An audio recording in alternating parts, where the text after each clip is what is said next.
readers, book lovers, and storytellers. Welcome to another Reader's Magnet featured author interview. We are currently live in all of our streaming platforms YouTube, Facebook, and Twitter. My name is Kimmy, and I am your host for today. And together with me right now is one of the Reader's Magnet featured authors, here to talk more about her journey as an author and the inspiration behind her book. We have Ebony Wallace, author of the book Even Birds Get Tired of Flying, Walk Until You Are Able to Fly. Hello, Ebony. How are you today? I'm wonderful today. Hello, Kimmy. Hello, everyone out there. Happy to be with you all. We're also very grateful. We're very honored to have you here in our platform to learn more about you and as well as the book that you've written. And I think the best way to start off this interview is also to introduce yourself to our audience so they would also know a bit about you. Well, hi. I am a mom. I'm a daughter. I'm a sister. I'm an author and entrepreneur. And extra fun fact, I was an educator for 20 years for mathematics and different subject areas all the way up. So I love kids. I love speaking. I love advocacy. And writing the book was just another way for me to express myself, so that not only am I impacting the people around me, but other people can also come on this journey with me as I go into the next phase of my life. Wow, you are an inspiration, considering an educator and then you're juggling as well, writing this book and all. And by the way, I also love the fact that you're a mom as well as, you're an educator and you're trying to do things, everything that you wanted to do, like inspiring people with your book. So tell us more, what your book is all about.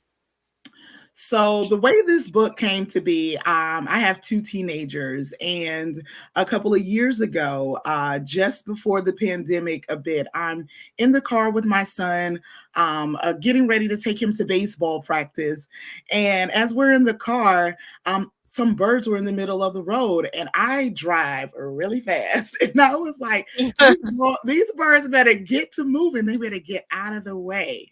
And so as I'm having this dialogue, my son was like, Mom, slow down, you're going to hit the bird. And I'm like, first of all, the birds have wings on their back, they can fly faster than this car. I got to get to you to practice. And I'm going through this whole thing. And my son takes this pregnant pause. And then he says, But mom, maybe he's tired. Even birds want to walk sometimes. And when he said it, it was like an epiphany. I pulled the car over and he was like, and I said, Lord, that's my book.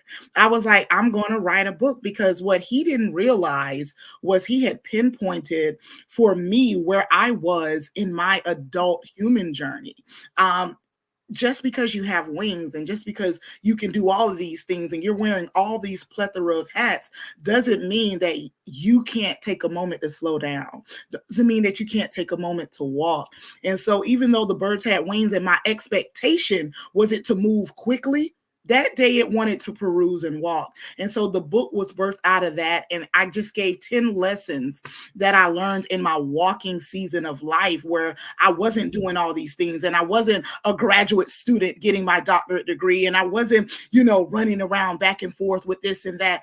The season where I had to slow down and walk, and it didn't make me any less of an achiever. It just allowed me to shift into a new space as a person. Wow, amazing. I was in awe when I also get to read that because I think that was at the back of your book, right? So Right. yeah, I was able to read that and I get to really feel like, small things that happen in life could really burst from, it could give an origin to your Right. masterpiece right now. And I'm also one of those people who was even touched when I get to read a portion of your book earlier because sometimes in life you get too stuck with things. You're so busy considering that you are an achiever. You do a lot of things in life. You wanted to perform. You wanted to really do best in whatever you do, and you're like, as much as possible, like running and all, only to realize that sometimes you just have to walk. You just have to, you know, slow it down and feel the weather and and all that jazz. So, um, I, really amazing, really amazing. And with that, I would just want to go to I know you've just shared about your book. What inspired you with the idea of creating a devotional kind of book? Well, because I had 13 years of being a math teacher, everyone knows we take complex ideas and make them concise and we simplify them. So the math teacher Right. reads the chapter and then you have notes in it, step one, step two, step three.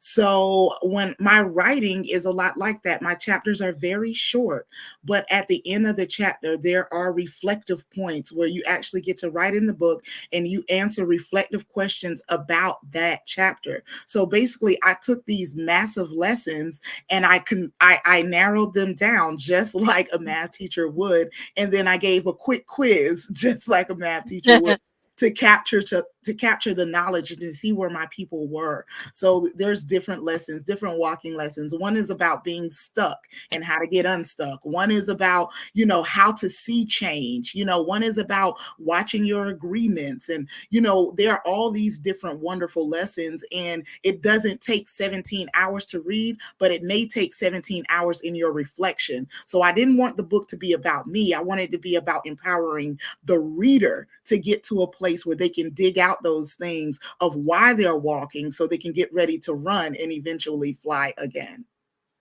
Oh, definitely. And you're giving people to have that, an everyday kind of thing that they can read. And then there was this one reader, you're one of your readers that also posted in Amazon with a portion of your book, like one page, and it gives a certain scripture in there and together with devotion. So considering that you're a math teacher and you also have different kind of, a different kind of genre, so it's amazing that you're trying to really do things.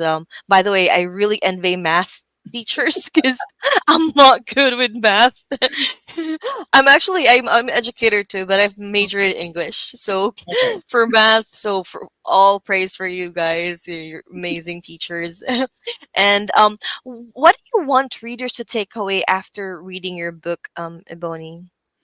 I want readers to really take away that life is a journey. It is not to be rushed through. It is not about getting to the highest mountain for the largest accolade. Sometimes in those pursuits, you lose sight of who you are. You lose sight of what's around you. So I want the readers to just be present. And in their being present, they can learn how to be. And in that learning how to be, it's not a slap on the face. It doesn't mean that you're not achieving because progress is not linear. So as we make progress, it's not a straight line.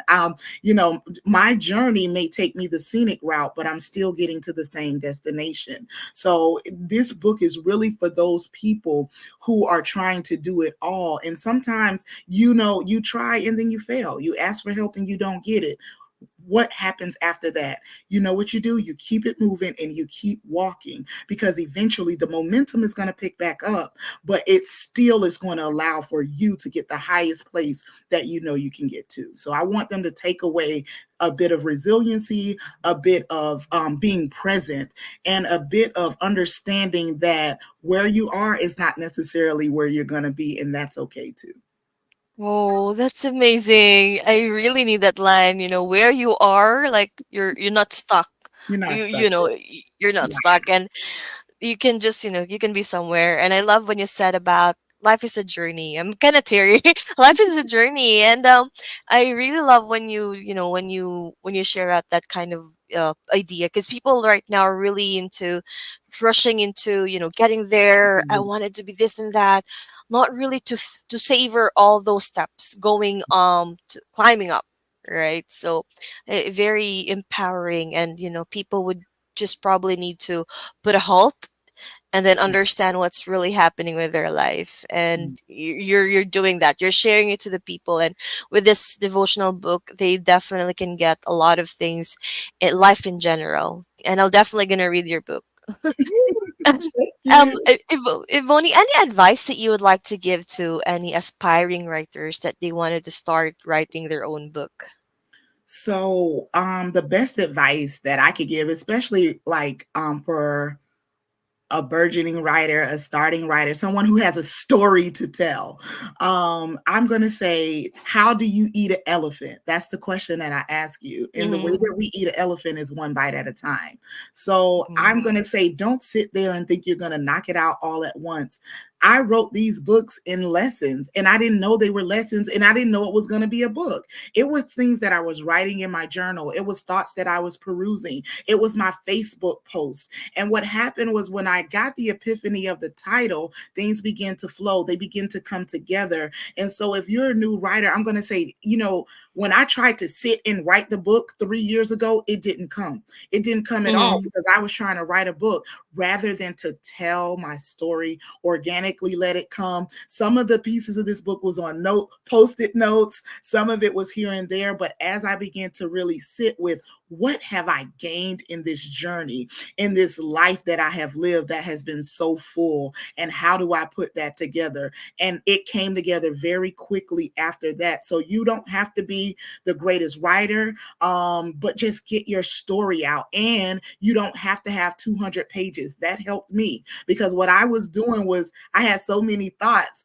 What I didn't realize Mm-hmm. was, I thought it was all one book, and I ended up having to chop it up. And so actually, after this book, I'll have another book, and I'll have another book that'll make sense, because it's not about the size of your book, and it's not about the size of your writing. It's the impact, and keeping it concise and clear so that readers have something to follow.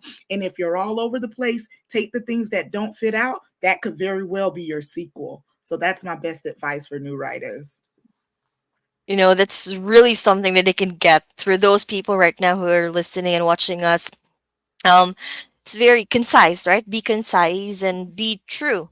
You Right. mentioned about the authenticity of the one, or the Yes. book that you're written, and that's you, and you're sharing it. And what's really great about your book is that it's more of like giving people more of like a light in the tunnel, that they Yes. can, it's inspiring them that they can still continue. And honestly, to tell you honestly, I did check your book earlier, and it really gives me that kind of light that I really wanted, because people nowadays are also having their own struggle, and Right. we wanted to have books like this. And you are one of those few people who shares their stories in this kind of way, not just simply bragging about themselves and all, because you really live a very well life, a very good life and all that, and an educator and doing things for the people around you and for your children as well. And we really appreciate your time for having us today, Ebony. And we look forward to have your book to be successful. And I know you will also be joining the Festival of Storytellers, so people will get to know you more during that time as well, and how you can inspire people. And everyone, again, that's our author for this time. That's Ebony Wallace. Can you share your book with us, Ebony? Wow, Such I a love the beautiful cover. book. And we have So a purple. pretty little bird on the front who's That's not flying. nice. He's taking a break. So Yeah, you get sticking, just walking. inspiration from the cover. He's just taking a break, and that's okay. Just taking a break. Yeah, and that's okay. Definitely okay. Thank you so much, Ivoni. Everyone, that's the author of the book. Even birds get tired of flying. Walk until you are able to fly. You may grab a copy of Ivoni's book, guys. That's in Amazon, and she also have her website. That's www.ibonisolutions. That's with an S.com. So you can check her out and see a lot of things about how the probably anything in the future that Ebony would be posting in there. And thank you again so much for your time, Ebony. Again, as we say here at Reader's Magnet, we share your story with the world.